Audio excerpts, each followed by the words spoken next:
Hello, welcome to Cat's Love. Today I'm going back to my actual cat breed profile series to talk about the Genetta.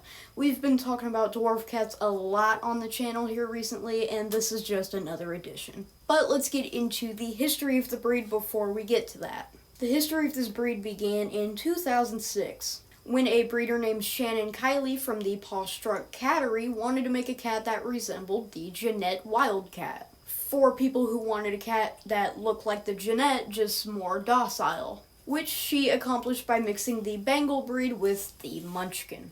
Now, to groom this breed, you should brush or comb it at least once or twice, or even 3 times if you want a week. You just gotta brush them frequently to keep them in good care, to keep their fur in good care, so that way you can prevent matting and hairballs. But the thing is, the parent breed, the Bengal, is a low-shedding breed, which results in the Genetta being also a low-shedding breed, so usually I would say the breed should take good care of itself grooming-wise, but they might need some help because they could have trouble grooming certain areas.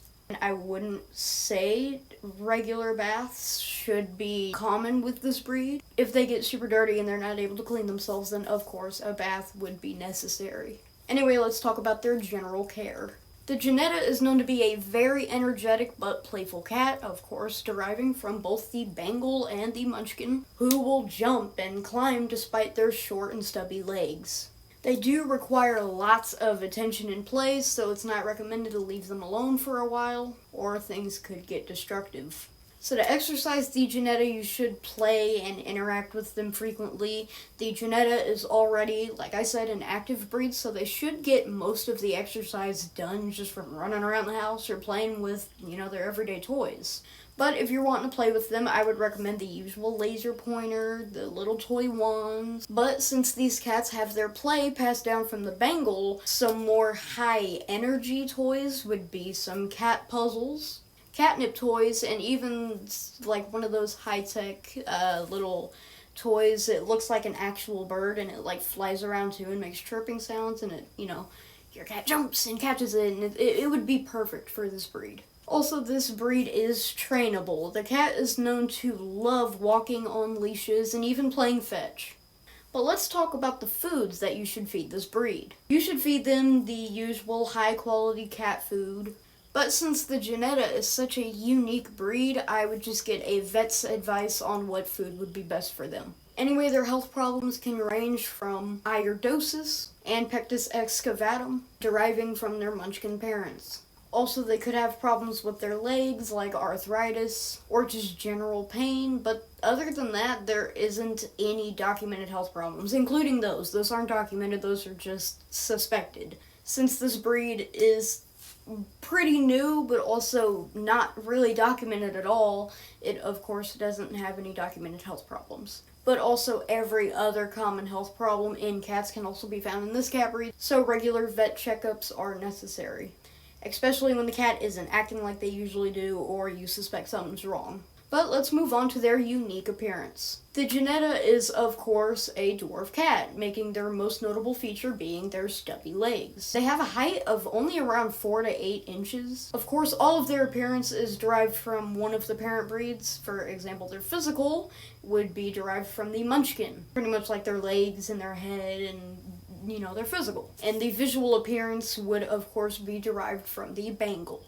Also, the Genetta can have normal legs. It's actually pretty common for a litter of Genettas to at least have a handful or so of Genettas with normal legs.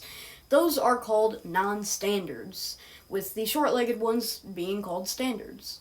The difference between the non-standards and the Bengals are very slim when it comes to their visual, and really the only difference between them is basically the genetics and maybe the personality. They're pretty much, you can't really tell them apart unless you extract their DNA. Anyways, the head is larger than it is wide, with rounded and large ears with slightly slanted eyes, which can come in colors from green, orange, dark amber, or even gold, with green and gold being a little rarer but possible if derived from the Bengal parent. But what about their coat colors and patterns? Well, they can be found in brown and silver, and their coat patterns are usually marbled, but possibly roseate if passed down from the Bengal parents. Anyways, let's talk about their temperament. The Genetta is known to be an active, playful, and energetic cat. They are perfect for those who are active themselves, and will play and even wrestle with fellow pets, making them a good breed to have if you have other pets like another dog or another cat or something like that. I would not recommend this breed if you have a pet gerbil, hamster, or bird. Also, since this breed is so playful and energetic, it will be good for those who have kids. Anyway, let's talk about some final fun facts before we come to our final conclusion, starting with their weight. The Genetta can weigh from 6 to 10 pounds. It's about the same weight as the average traffic cone or a gallon of milk when fully grown. They can live from 9 to 15 years or even longer if kept in healthy and good conditions, and they can cost from around $1,500 or more, but always remember you should probably go to a shelter and adopt a cat rather than going out and buying a cat. It's just better for the stray cats in the shelter, so remember, adopt, don't shop. Anyways, thanks for watching. There weren't really that many sources, which is why this video might seem a little shorter than usual, or why I just skipped to the points of some parts, because there wasn't much about the history or the grooming, for instance. Anyways, stay tuned for the next episode because I'll be talking about 15 more cat facts. Anyways, thanks for watching this episode of the Cat Breed Profile series.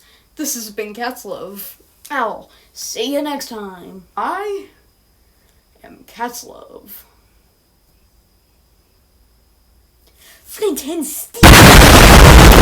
Also, I forgot to say, thank you for 900 subscribers. That's a lot of subscribers. That's more than I can count on my fingers, and I can only count to 4. Thank you, guys.